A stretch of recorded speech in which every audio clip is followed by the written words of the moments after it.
Film की शुरुआत में हमें उस बायोटेक्नोलॉजी लैब को दिखाया जाता है जहां कुछ लोग आकर सभी साइंटिस्ट पर हमला कर देते हैं, जिसमें कुछ साइंटिस्ट मारे जाते हैं। लेकिन तभी वहां सोल्जर्स आकर उन सारे लोगों पर गोलियां चलाते हुए उनकी हत्या कर देते हैं। तब हमें पता चलता है कि यहाँ पर एक एक्सपेरिमेंट हो रहा था जिसमें इंसानों को सुपर ह्यूमन बनाने की कोशिश की जा रही थी। लेकिन उनका ये एक्सपेरिमेंट गलत हो जाने से एक वायरस ने जन्म लिया जिसका शिकार साइंटिस्ट हो जाते हैं और उनके जरिए धीरे धीरे करते हुए दुनिया भर के इंसान उस वायरस का शिकार होने लगते हैं। और जो भी वायरस से इन्फेक्ट होता है, निशानी के तौर पर उनके हाथ में एक सिंबल बना दिया जाता है ताकि बाकियों को पता चल सके कि वो इंसान इन्फेक्टेड है, क्योंकि लोग उन्हें मारना चाहते हैं। आप बैकग्राउंड से एक महिला हमें बताती कि मैं खुद भी उस वायरस का शिकार हो गई थी, इसलिए लोगों ने मुझे भी मारने की कोशिश की, लेकिन भाग्य से मैं बच निकली और बाकी इन्फेक्टेड लोगों के साथ मिलकर एक टीम बनाई जिसका काम इन्फेक्टेड लोगों की जान बचाना है। साथ ही जो भी इन्फेक्ट होता है उसके अंदर कुछ शक्तियां आ जाती है जिससे वो साधारण इंसान से ज्यादा ताकतवर हो जाते हैं, लेकिन वायरस के कारण वो ज्यादा समय तक जीवित नहीं रह सकते।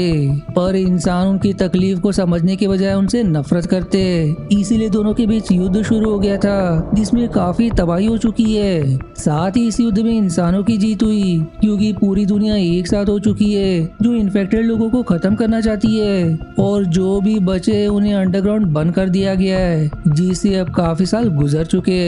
अब हम यूनाइटेड नेशन के सीनियर जेम्स को देखते जो अपने साथियों से कह रहा होता है कि मैंने अपनी टीम के साथ मिलकर एक ऐसा हथियार बनाया है जो पूरी दुनिया से इन्फेक्टेड लोगों को और वायरस का नामो निशान खत्म कर देगा। तब वो अपने सबसे खास साथी वायलट को वो हथियार लैब से लाने भेज देता है, इसलिए वायलट हथियार लेने कमरे में आती है। लेकिन जैसे वो उस कमरे में जाती है वहाँ एक डॉक्टर उसका टेस्ट लेना शुरू कर देता है ताकि पता लगा सके कि वायलट इन्फेक्टेड है या नहीं। और जब उन्हें पता चलता है कि वायलट इन्फेक्टेड नहीं है तो उसे लैब में भेज दिया जाता है जहां उसे एक ब्रीफकेस मिलता है जिसके अंदर ही वो हथियार है। लेकिन लैब के लोग उसे समझाते कि चाहे कुछ भी हो जाए समय से पहले ये ब्रीफकेस खुलना नहीं चाहिए। पर जैसे ही वायलट वहां से जाने वाली होती है कि तभी फैसिलिटी के अंदर एक और महिला आ जाती है जो खुद को वायलट कहने लगती है, जो देखकर अब गार्ड्स उसे पकड़ लेते हैं। लेकिन तब लैब वालों को पता चल जाता है कि जिसे उन्होंने हथियार दिया वो असली वायलट नहीं है, इसलिए वो सभी उससे लड़ना शुरू कर देते हैं। पर वो काफी बहादुरी से उनका मुकाबला करती है क्योंकि वो भी वायरस से इन्फेक्टेड है,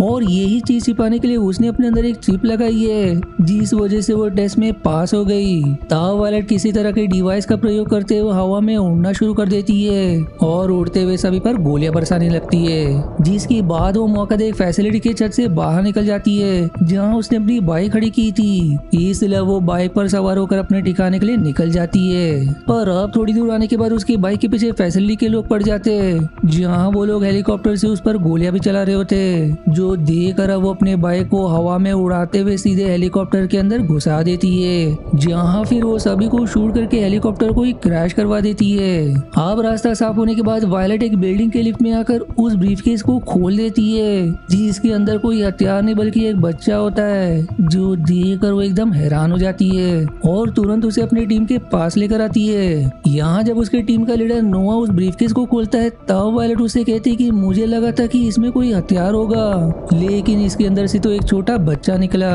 इस पर नोआ कहता है कि ये कोई साधारण बच्चा नहीं है, इसे जेनेटिकली मॉडिफाइड करके बनाया गया है, जिस बच्चे के अंदर एक ऐसी चीज मिलाई गई है कि अगर कोई वायरस से इन्फेक्टेड इंसान इसे छू ले तो वो तुरंत मारा जाएगा। जो इतना समझाकर अब उस बच्चे को शूट करने की कोशिश करता है, लेकिन वायलट उसे रोकते हुए समझाती है कि हम इतने छोटे बच्चे को नहीं मार सकते।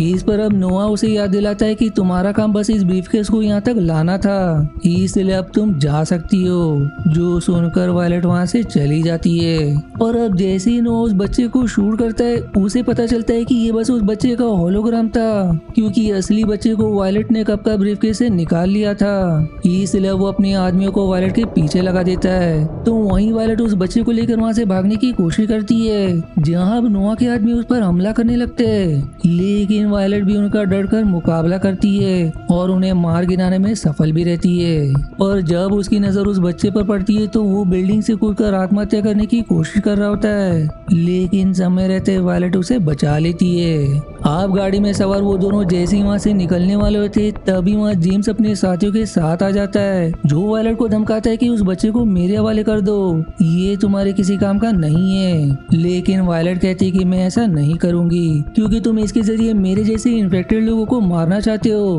तब जेम्स कहता है कि ये बच्चा मेरा ही है, पर वायलेट समझ जाती है कि जेम्स झूठ कह रहा है, इसलिए फिर वो अपने गाड़ी से जेम्स के साथियों को कुचलते हुए वहाँ से निकल जाती है। अब वायलेट एक जगह आकर उस बच्चे से बात करने की कोशिश करती है, लेकिन वो ठीक से जवाब नहीं देता, बस अपना नाम सिक्स बताता है। तब वायलेट उसका ब्लड सैंपल लेने की कोशिश करती है ताकि देख सके कि आखिर उसके अंदर ऐसा क्या डाला गया है जिससे इन्फेक्टेड लोगों की जान जा सकती है। लेकिन तब सिक्स उससे कहता है कि हम दोनों ही जल्दी मरने वाले हैं, जो सुनकर वायलेट हैरान हो जाती है और फिर तुरंत अपनी साइंटिस्ट दोस्त एलेक्स के पास आती है ताकि वो सिक्स की जांच कर सके और उसी के ब्लड सैंपल से ऐसी दवा बना सके जिससे इन्फेक्टेड लोगों को ठीक किया जा सकता है। पर तब एलेक्स उसका टेस्ट लेकर कहता है कि ये बच्चा हमारे किसी काम का नहीं है और ना ही इसके अंदर कुछ खास चीज डाली गई है, बस उसके अंदर एक ट्रैकिंग डिवाइस है जिसकी की मदद से जेम्स इन्फेक्टेड लोगों के असली ठिकाने का पता लगाना चाहता है। साथ ही इस बच्चे को इस तरह बनाया गया है कि 6 घंटे में ये अपने आप ही मारा जाएगा, इसलिए इसका नाम सिक्स है, जो जानकर वायलेट दंग रह जाती है। अब वायलेट सिक्स के साथ एक ऐसी जगह आती है जहाँ से उसे कुछ चीजें खरीदनी थी, लेकिन फिर जेम्स के लोग वहाँ भी पहुँच जाते हैं, इसलिए फिर चुपके से वायलेट वो चीज सिक्स को लाने भेज देती है और तभी वहाँ नोआ के साथ ही आकर सिक्स को पकड़ लेते, जो देखकर वायलेट भी उसके पीछे जाती है, जहाँ नोआ ने सिक्स को कुएं के ऊपर रस्सी से बांधकर लटका दिया था। तब सिक्स अपना एक जूता नीचे कुएं में फेंक देता है ताकि नीचे गिरने की आवाज सुनकर वायलेट को मालूम पड़ जाए कि ये कुआं कितना गहरा है और जब रस्सी छूटेगा तो उसके पास उतना ही समय होगा सभी को मारकर रस्सी पकड़ने का, इसलिए वो तुरंत सभी पर हमला कर देती है और उन्हें मारने में भी सफल हो जाती है। लेकिन तब नोआ रस्सी छोड़कर अपने और भी साथी को बुला लेता है, जो सभी मिलकर वायलेट पर हमला कर देते हैं, पर वायलेट बड़ी बहादुरी से उनका मुकाबला करते हुए नोआ के साथ बाकियों को मारने में सफल हो जाती है और फिर समय रहते सिक्स को नीचे गिरने से भी बचा लेती है। अब वायलेट जेम्स के होलोग्राम से बात करने की कोशिश करती है और उसे सवाल करती है कि आखिर तुमने उस बच्चे को क्यों बनाया। इस पर वो रिवील करता है कि मेरे कंपनी में कई सारे इन्वेस्टर्स है और मुझे उन्हें बताने के लिए कि मैं इन्फेक्टेड लोगों को मारने के लिए कुछ कर रहा हूँ, इसलिए मैंने इस बच्चे को बनाया और सारे इन्वेस्टर्स को ये बताया कि ये बच्चा सारे इन्फेक्टेड लोगों को मार सकता है, इसलिए बच्चा तुम्हारे किसी काम का नहीं है, इसीलिए इसे मुझे वापस कर दो। जो जानकर वायलेट हैरान हो जाती है और वायलेट सिक्स से कहती कि चाहे कुछ भी हो जाए मैं तुम्हें बचाने की पूरी कोशिश करूंगी, क्योंकि मैंने अपने छोटे भाई को तो खो दिया है लेकिन मैं तुम्हें नहीं खो सकती। इसलिए वो जेम्स को फोन लगाकर कहती कि तुम्हें जो चाहिए वो मैं तुम्हें देने के लिए तैयार हूँ, बस सिक्स को ठीक कर दो ताकि वो जीवित रह सके। तब जेम्स उससे कहता है कि ठीक है, पर उसके लिए तुम्हें सिक्स के साथ मेरे लैब आना होगा, जिस पर वायलेट मान जाती है। इसलिए फिर सिक्स को लेकर जेम्स के लैब आती है, पर जैसे ही वहाँ पहुँचती है जेम्स अपने पूरे साथियों के साथ वहाँ हथियार लेकर खड़ा हो जाता है ताकि वायलेट को मार सके। इसलिए वो सभी मिलकर वायलेट पर गोलियां बरसाने लगते, लेकिन इसका कोई फायदा नहीं होता क्योंकि चालाक वायलेट ने बस अपना और सिक्स का होलोग्राम वहाँ भेजा होता है, जो देखकर जेम्स एकदम गुस्सा हो जाता है, जो अब सिक्स के अंदर लगे ट्रैकिंग डिवाइस से उसे ढूंढने की कोशिश करता है। इधर वायलेट और सिक्स एक साथ अच्छा समय बिता रहे होते, लेकिन तभी सिक्स बेहोश हो जाता है क्योंकि उसका समय पूरा होने वाला था और अब वहाँ जेम्स भी अपने साथियों के साथ आकर वायलेट को शूट करके मार देता है और फिर सिक्स को अपने लैब ले जाता है। फिर कुछ समय बाद वायलेट को होश आता है क्योंकि एलेक्स ने उसका इलाज करके वायलेट को ठीक कर दिया था।